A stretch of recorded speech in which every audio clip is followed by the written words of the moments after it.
How do I stop arguing with my teenager? My name's Pete. I'm a counsellor, and while I cleaned my kitchen this morning because the kids have all left to go to school and left it a mess, I'm going to give you three tips on three tips that are going to help you to stop arguing with your teenager. First thing to understand is that arguing never works. So when we argue, we get into this power struggle, and all we want to do is win. So they want to win, we want to win. And what we mean by win is we want the other person to shut up. We want them to stop talking. And then we think we've won because the other one stopped talking. And so one person in an argument generally, eventually, one person will be so worn out that emotionally that they'll stop talking. They'll either pretend they agree with you, they'll tell you what you want to hear, or you'll tell them what you think they want to hear, or they'll just walk away in a huff and say, "You're not listening to me," or yell at you, or you'll yell at them, or whatever.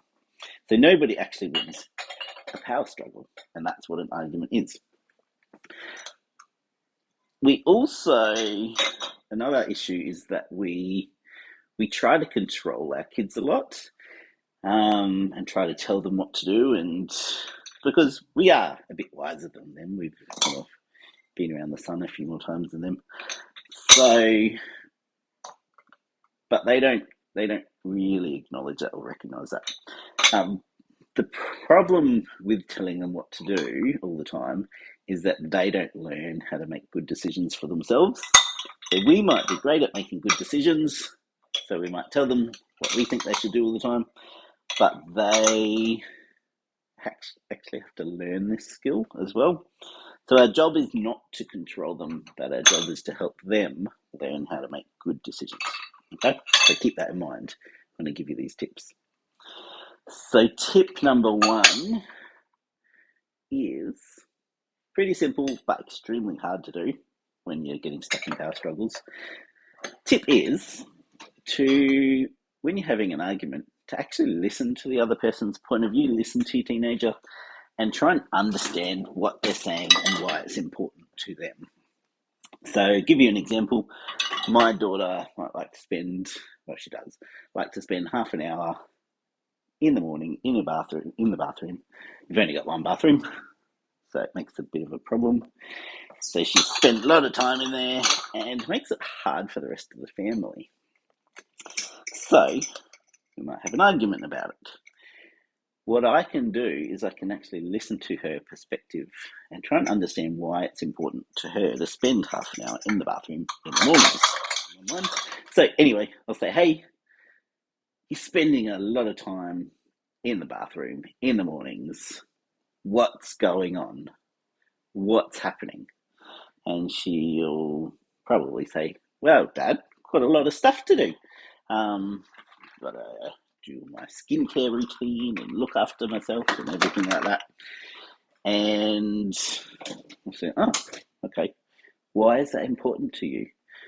And she'll explain that, "I want to look good for school, and I want to look good for, my own self-esteem, that kind of thing." And I'll go, "Oh, okay. Well, that kind of makes sense to me. I can understand that." All right. So I still don't agree that she should spend half an hour in the bathroom. This is not about whether I agree or disagree. This is simply about listening to her perspective and understanding why something's important to her. Okay? So I haven't disagreed yet. We'll just listen to her perspective. That's tip number one. Tip number two is now share my perspective. Once I've understood hers, it's important to understand her first to help not let this spiral into an argument. So I've understood her, now I can share my perspective. So I'll say, "Hey, well, that half an hour in the bathroom, it makes it really hard for the rest of us. Makes it hard for your brothers and sisters to get off to the bus on time, and it makes it hard for me and Mum because we've got to get ready and start work and that kind of thing. And it's really slowing us all down and making us all, causing us all to panic in the mornings and rush around and that kind of thing." Now, I've shared my perspective. She doesn't need to agree or disagree. That's fine. It's simply about me sharing my perspective. Hopefully, she's learning how to hear my perspective, and the more I do it, the more she'll be able to do it. So I don't need to force her to listen to my perspective. She'll just get better at that over time. Also, if she doesn't listen to me, I don't need to repeat myself. I don't need to turn it into an argument. I've shared my perspective once. If it's going to turn into an argument, there's no point sharing it again, because once you're arguing, nobody's listening anyway. So I only need to share my perspective once. If she doesn't understand or has some questions, then I can extrapolate and give a few more details about why it makes it so hard. What means I have to have a 30-second shower. Mum has to have a 30-second shower. That kind of thing. I can give her more details, but I don't need to repeat myself. Okay, so that's tip number 2. Share my perspective and just be okay with her listening or not listening, understanding or not understanding. The next step, tip number 3, is to problem solve. Now, because it's important that our kids learn how to make good decisions, a foundational part of that is that they need to learn how to problem solve well. So instead of me just walking in and solving the problem, I want to help my daughter do that. So I might say, well, I can hear that it's important to you that you want to spend half an hour in the bathroom. I've also shared that it makes it pretty hard for the rest of the family to get ready in the mornings. What do you think we can do about this problem? Now, if she's calm, if we haven't argued any of that, and we're having a nice conversation, then she might problem solve and she'll go, you know what, Dad? I think maybe I can do most of my stuff the night before, most of my skincare routine and everything the night before. I go, that's a great idea. Let's do that. All right, excellent. Problem solved. We didn't get into an argument. We shared perspectives and we solved a problem. So that's ideal when that happens. But it doesn't always happen as easy as that, because there's often some tension happening, especially as we're learning how not to argue.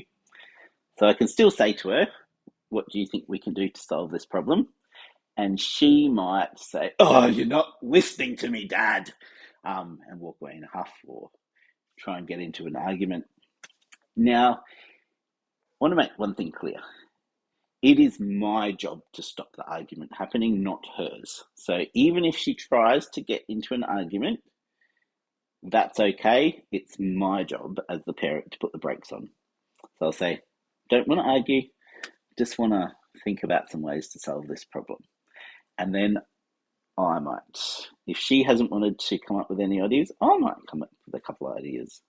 So I might say, well, one idea is you can do your skincare routine in another room that has a mirror. Or another idea is me and Mum can wake you up earlier, turn your light on, open your curtains, wake you up earlier so you can get in the bathroom earlier and still have your half an hour. There's a couple of ideas. What do you think? She might think about it and go, she might say one of them's good, or she might go back into argumentative mode and say, no, you're just not listening. And the conversation might break down at that point.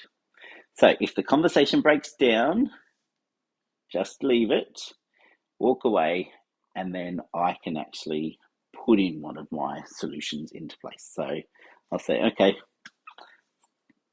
we're not getting anywhere with this conversation. I'm just going to make a decision. I am going to wake you up earlier in the morning and you can get in the bathroom earlier. Okay? She'll go, oh, don't want to wake up early. Well, that's what we're going to do. When you're ready to have a talk about other solutions and other ways we can solve this problem, come chat to me. But for the meantime, I'm going to wake you up early. Okay? So problem's now solved. I'm going to wake her up early. She's not happy about it, but she still has another opportunity there to come and chat about solutions to the problem, other solutions to the problem when she's ready to problem solve, and we've stopped it from getting into an argument. So that's 3 tips for you on how to stop arguing with a teenager. Number 1, really listen to their perspective and understand why something is so important to them. It makes all the difference in um, cutting out the emotions that are involved when people get into an argument. You don't have to agree or disagree. You just have to understand. Number two, share your perspective and give them opportunities to learn how to listen to your perspective. They don't need to agree or disagree. They don't even need to listen. Over time, as you role model how to do this, they'll learn how to do it better. Number three, problem solve with them. Help them to problem solve first, but if they don't want to problem solve, you can come in with a solution. Just make it clear that if they don't like the solution, that's okay. You're happy to sit down and have a chat about different ways of solving a problem when they're ready. Hope that helps.